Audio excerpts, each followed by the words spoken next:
ರಾಜ್ಯದ ಹಣಕಾಸು ಪರಿಸ್ಥಿತಿ. ಕರ್ನಾಟಕವು ತನ್ನ ಸದೃಢ ವಿತ್ತೀಯ ನಿರ್ವಹಣೆ ಮತ್ತು ಸಂಪನ್ಮೂಲ ಕ್ರೋಢೀಕರಣ ಸಾಮರ್ಥ್ಯದೊಂದಿಗೆ ಮುಂದೆ ಸಾಗುತ್ತಿದೆ. ಆದಾಗ್ಯೂ ಕೇಂದ್ರ ಸರ್ಕಾರವು ಜಾರಿಗೆ ತಂದ ತೆರಿಗೆ ನೀತಿ ಬದಲಾವಣೆಗಳಿಂದ ರಾಜ್ಯದ ರಾಜಸ್ವ ಸಂಗ್ರಹಣೆಗೆ ಸವಾಲುಗಳು ಎದುರಾಗಿವೆ. ಈ ಸವಾಲುಗಳ ನಡುವೆಯೂ ನಮ್ಮ ಸರ್ಕಾರವು ಕೈಗೊಂಡ ಪರಿಣಾಮಕಾರಿ ಸಂಪನ್ಮೂಲ ಕ್ರೋಢೀಕರಣ ಕ್ರಮಗಳ ಫಲವಾಗಿ ರಾಜ್ಯದ ಸ್ವಂತ ರಾಜಸ್ವ ಸಂಗ್ರಹಣೆಯಲ್ಲಿ ಸ್ಥಿರತೆ ಸಾಧಿಸಲಾಗಿದೆ. 2024-25 ರಾಜಸ್ವ ಸಂಗ್ರಹಣೆಗೆ ಹೋಲಿಸಿದರೆ 2025-26 ಪುರಸ್ಕೃತ ಅಂದಾಜುಗಳಲ್ಲಿ ರಾಜ್ಯದ ಸ್ವಂತ ರಾಜಸ್ವವು 8.3% ಬೆಳವಣಿಗೆ ದಾಖಲಿಸಿದೆ. ಸರಕು ಮತ್ತು ಸೇವಾ ತೆರಿಗೆ ಅಂದರೆ ಜಿಎಸ್ಟಿ ರಾಜ್ಯದ ತೆರಿಗೆ ಆದಾಯದ ಪ್ರಮುಖ ರಾಜಸ್ವವಾಗಿದೆ. ರಾಜ್ಯದ ಸ್ವಂತ ತೆರಿಗೆ ರಾಜಸ್ವದಲ್ಲಿ ಜಿಎಸ್ಟಿ ರಾಜಸ್ವವು 43% ಪಾಲು ಹೊಂದಿದೆ. ಜಿಎಸ್ಟಿ ರಾಜಸ್ವ ಸಂಗ್ರಹಣೆಯಲ್ಲಿ ಕರ್ನಾಟಕವು ದೇಶದಲ್ಲಿಯೇ 2ನೇ ಸ್ಥಾನದಲ್ಲಿದೆ. ಕೇಂದ್ರ ಸರ್ಕಾರವು ಆರ್ಥಿಕ ವರ್ಷದ ಮಧ್ಯದಲ್ಲಿ ಅನಿರೀಕ್ಷಿತವಾಗಿ ಜಿಎಸ್ಟಿ ದರ ತರ್ಕಬದ್ಧಗೊಳಿಸಿದ್ದರಿಂದ ರಾಜ್ಯದ ರಾಜಸ್ವ ಸಂಗ್ರಹಣೆಯು ಮತ್ತಷ್ಟು ಇಳಿಕೆಯಾಗಿದೆ. 2025-26 ಸಾಲಿನಲ್ಲಿ ಜಿಎಸ್ಟಿ ತರ್ಕಬದ್ಧಗೊಳಿಸುವಿಕೆಗೂ ಮುನ್ನ ರಾಜ್ಯದ ಸರಾಸರಿ ಮಾಸಿಕ ಜಿಎಸ್ಟಿ ರಾಜಸ್ವ ಸಂಗ್ರಹಣೆಯು 10% ಬೆಳವಣಿಗೆಯನ್ನು ದಾಖಲಿಸಿತ್ತು. ಆದರೆ ದರ ತರ್ಕಬದ್ಧಗೊಳಿಸುವಿಕೆಯ ನಂತರ ಜಿಎಸ್ಟಿ ಸಂಗ್ರಹಣೆಯ ಮಾಸಿಕ ಬೆಳವಣಿಗೆಯು 4% ಕಡಿಮೆಯಾಗಿದೆ. ದೇಶದ ಜಿಎಸ್ಟಿ ಸಂಗ್ರಹಣೆಯು ಪ್ರಸಕ್ತ ಸಾಲಿನಲ್ಲಿ 1.3 ಲಕ್ಷ ಕೋಟಿ ರುಗಳು ಮತ್ತು ಮುಂದಿನ ವರ್ಷದಲ್ಲಿ 2 ಲಕ್ಷ ಕೋಟಿ ರುಗಳು ಕೊರತೆಯಾಗಲಿದೆ. ಇದರ ಪರಿಣಾಮವಾಗಿ ರಾಜ್ಯಗಳಿಗೆ ನೀಡುವ ತೆರಿಗೆ ಹಂಚಿಕೆಯು ಕಡಿಮೆಯಾಗಲಿದೆ. ಜಿಎಸ್ಟಿ ಸಂಗ್ರಹಣೆಯಲ್ಲಿನ ಕುಸಿತದಿಂದ ರಾಜ್ಯಗಳಲ್ಲಿನ ಹೆಚ್ಚಿನ ಹಣಕಾಸು ಒತ್ತಡ ಉಂಟಾಗಿದೆ. ತೆರಿಗೆ ರಚನೆಯಲ್ಲಿನ ಬದಲಾವಣೆ ಮತ್ತು ಜಿಎಸ್ಟಿ ದರ ತರ್ಕಬದ್ಧಗೊಳಿಸುವಿಕೆಯು ಕೇಂದ್ರ ಸರ್ಕಾರಕ್ಕಿಂತ ಹೆಚ್ಚಾಗಿ ರಾಜ್ಯಗಳ ರಾಜಸ್ವ ಸಂಗ್ರಹಣೆಯ ಮೇಲೆ ನೇರವಾಗಿ ಪ್ರಭಾವ ಬೀರಿದೆ. ರಾಜ್ಯಗಳ ರಾಜಸ್ವ ನಷ್ಟವನ್ನು ಎದುರಿಸುತ್ತಿರುವ ಸಂದರ್ಭದಲ್ಲಿ ಮಾದಕ ವಸ್ತುಗಳು ಮತ್ತು ಐಷಾರಾಮಿ ವಸ್ತುಗಳ ಮೇಲೆ ಸೆಸ್ ಮತ್ತು ಇತರ ತೆರಿಗೆಗಳನ್ನು ವಿಧಿಸುವ ಮೂಲಕ ಕೇಂದ್ರ ಸರ್ಕಾರವು ರಾಜಸ್ವವನ್ನು ಸಂಗ್ರಹಿಸುತ್ತಿದ್ದು, ಈ ಆದಾಯದ ಸಂಪೂರ್ಣ ಮೊತ್ತವು ಕೇಂದ್ರ ಸರ್ಕಾರದ ಬೊಕ್ಕಸವನ್ನು ಸೇರಲಿದೆ. ಜಿಎಸ್ಟಿ ದರ ತರ್ಕಬದ್ಧಗೊಳಿಸುವಿಕೆಯನ್ನು ರಾಜ್ಯ ಸರ್ಕಾರ ತಾತ್ವಿಕವಾಗಿ ಬೆಂಬಲಿಸುತ್ತದೆ. ಆದರೆ ಇದರಿಂದ ರಾಜ್ಯಗಳಿಗೆ ಉಂಟಾಗುವ ರಾಜಸ್ವ ನಷ್ಟವನ್ನು ಪರಿಹರಿಸುವುದರ ಜೊತೆಗೆ ರಾಜ್ಯಗಳ ಹಿತಾಸಕ್ತಿಗಳನ್ನು ಕಾಪಾಡುವ ಉದ್ದೇಶದಿಂದ ಕರ್ನಾಟಕವು ಇತರ 7 ರಾಜ್ಯಗಳೊಂದಿಗೆ ಸೇರಿ ಜಿಎಸ್ಟಿ ಮಂಡಳಿ ಜಂಟಿ ಜ್ಞಾಪಕ ಪತ್ರವನ್ನು ಸಲ್ಲಿಸಿತ್ತು. ಈ ದರ ಪರಿಷ್ಕರಣೆಯು ರಾಜ್ಯಗಳ ರಾಜಸ್ವಕ್ಕೆ ವ್ಯತಿರಿಕ್ತ ಪರಿಣಾಮ ಬೀರಿದೆ. ರಾಜ್ಯದ ರಾಜಸ್ವ ಸಂಗ್ರಹಣೆಯನ್ನು ರಕ್ಷಿಸುವ ರೀತಿಯಲ್ಲಿ ರೂಪಿತವಾಗಬೇಕು.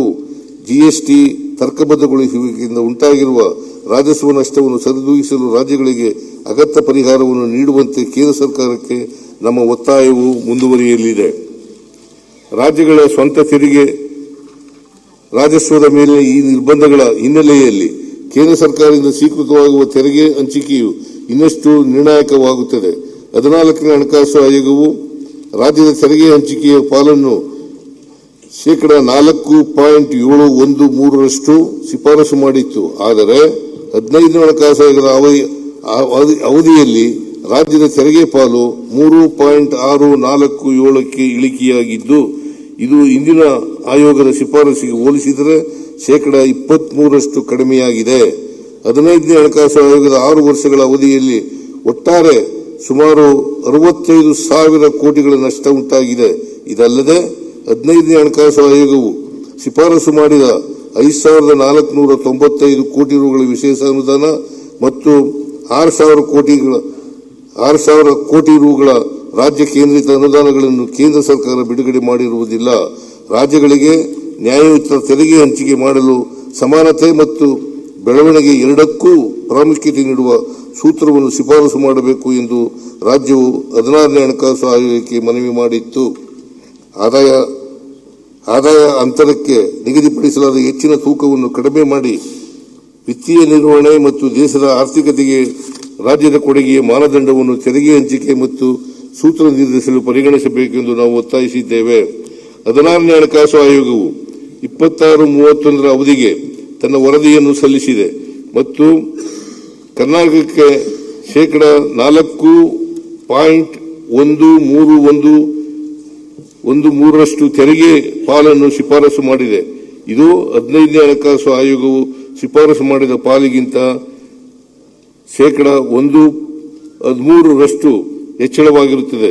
14ನೇ ಹಣಕಾಸು ಆಯೋಗವು ಶಿಫಾರಸು ಮಾಡಿದ .4.713% ತೆರಿಗೆ ಪಾಲನ್ನು ರಾಜ್ಯವು ನಿರೀಕ್ಷಿಸಿದರೂ 16ನೇ ಹಣಕಾಸು ಆಯೋಗದ ಶಿಫಾರಸು ರಾಜ್ಯಕ್ಕೆ ತೆರಿಗೆ ಹಂಚಿಕೆಯಲ್ಲಿ ಆದ ಅನ್ಯಾಯವನ್ನು ಭಾಗಶಃ ಪರಿಹರಿಸಿದೆ. ತೆರಿಗೆ ಹಂಚಿಕೆ ಸೂತ್ರವನ್ನು ನಿರ್ಧರಿಸುವ ಸಂದರ್ಭದಲ್ಲಿ 16ನೇ ಹಣಕಾಸು ಆಯೋಗವು ರಾಜ್ಯಗಳ ಆರ್ಥಿಕ ಕಾರ್ಯಕ್ಷಮತೆ ಮತ್ತು ಬೆಳವಣಿಗೆಯ ಸಾಮರ್ಥ್ಯವನ್ನು ಗುರುತಿಸುವ ಉದ್ದೇಶದಿಂದ ದೇಶದ ಜಿಡಿಪಿಗೆ ರಾಜ್ಯದ ಕೊಡುಗೆಯನ್ನು ಮಾನದಂಡವಾಗಿ ಪರಿಗಣಿಸಿರುವುದು ಆರ್ಥಿಕ ಆಯೋಗದ ತತ್ವಗಳಲ್ಲಿ ಒಂದು ಮಹತ್ವದ ಬೆಳವಣಿಗೆಯಾಗಿದ್ದು ರಾಜ್ಯವು ಇದನ್ನು ಸ್ವಾಗತಿಸುತ್ತದೆ.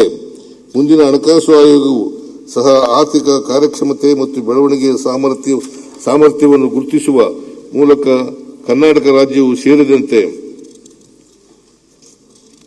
ಆರ್ಥಿಕ ಬೆಳವಣಿಗೆ ಸಾಧಿಸುತ್ತಿರುವ ಇತರ ರಾಜ್ಯಗಳಿಗೆ ಉತ್ತಮವಾಗಿ ಕಾರ್ಯನಿರ್ವಹಿಸಲು ಪ್ರೋತ್ಸಾಹಿಸಲಿದೆ ಎಂದು ನಾವು ಭಾವಿಸುತ್ತೇವೆ. ರಾಜಸ್ವ ಸಂಗ್ರಹಣೆಗಿರುವ ಈ ನಿರ್ಬಂಧಗಳ ನಡುವೆಯೂ ರಾಜ್ಯವು ಆರ್ಥಿಕ ಬೆಳವಣಿಗೆಗೆ ಜನ ಕಲ್ಯಾಣ ಮತ್ತು ವಿತ್ತೀಯ ಶಿಸ್ತನ್ನು ಸಮತೋಲನದಲ್ಲಿ ಕಾಯ್ದುಕೊಳ್ಳಲು ವೆಚ್ಚ ನಿರ್ವಹಣೆಗೆ ಆದ್ಯತೆ ನೀಡಿದೆ. ರಾಜ್ಯವು ಸಮಾಜದ ಕಲ್ಯಾಣಕ್ಕೆ ನೀಡಿದ ಬದ್ಧತೆಯನ್ನು ಪ್ರಾಮಾಣಿಕವಾಗಿ ನಿರ್ವಹಿಸುತ್ತಿದೆ. ಸರ್ಕಾರದ ಗ್ಯಾರಂಟಿ ಯೋಜನೆಗಳು ಜಾರಿಯಾದಾಗಿನಿಂದ ಫೆಬ್ರವರಿ 2026ರವರೆಗೆ ಒಟ್ಟು 1,21,598 ಕೋಟಿ ರೂಗಳ ವೆಚ್ಚ ಮಾಡಲಾಗಿದೆ. ನಮ್ಮ ಸರ್ಕಾರವು ವಿತ್ತೀಯ ಶಿಸ್ತನ್ನು ಪಾಲಿಸುವುದರೊಂದಿಗೆ ಜನಸಾಮಾನ್ಯರಿಗೆ ನೀಡಿರುವ ಭರವಸೆಗಳನ್ನು ಈಡೇರಿಸುತ್ತಿದೆ. ಜಿಎಸ್ಟಿ ದರಗಳ ತರ್ಕಬದ್ಧಗೊಳಿಸುವಿಕೆ ಮತ್ತು ಕೇಂದ್ರದಿಂದ ಸ್ವೀಕೃತವಾಗುವ ತೆರಿಗೆ ಪಾಲಿನ ಕಡಿತದ ಪರಿಣಾಮವಾಗಿ ರಾಜಸ್ವ ಸಂಗ್ರಹಣೆ ಕಡಿಮೆಯಾಗಿದ್ದು, ಇಂತಹ ಆರ್ಥಿಕ ಸವಾಲಿನ ಪರಿಸ್ಥಿತಿಯಲ್ಲಿಯೂ ನಮ್ಮ ಸರ್ಕಾರವು ಕಳೆದ 3 ವರ್ಷಗಳಿಂದ ವಿತ್ತೀಯ ಶಿಸ್ತನ್ನು ಜವಾಬ್ದಾರಿಯುತವಾಗಿ ಮತ್ತು ದೃಢವಾಗಿ ಪಾಲಿಸಿಕೊಂಡು ಬಂದಿದೆ.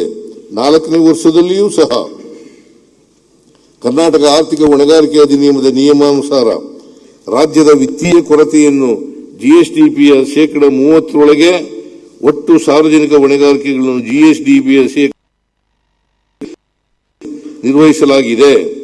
ಈ ಮೂಲಕ ವಿತ್ತೀಯ ಶಿಸ್ತಿನ ಪಾಲನೆಯೊಂದಿಗೆ ದೀರ್ಘಾವಧಿಯ ಹಣಕಾಸಿನ ಸುಸ್ಥಿರತೆಗೆ ರಾಜ್ಯದ ಬದ್ಧತೆಯನ್ನು ಮತ್ತೊಮ್ಮೆ ಪುನರುಚ್ಚರಿಸುತ್ತೇನೆ.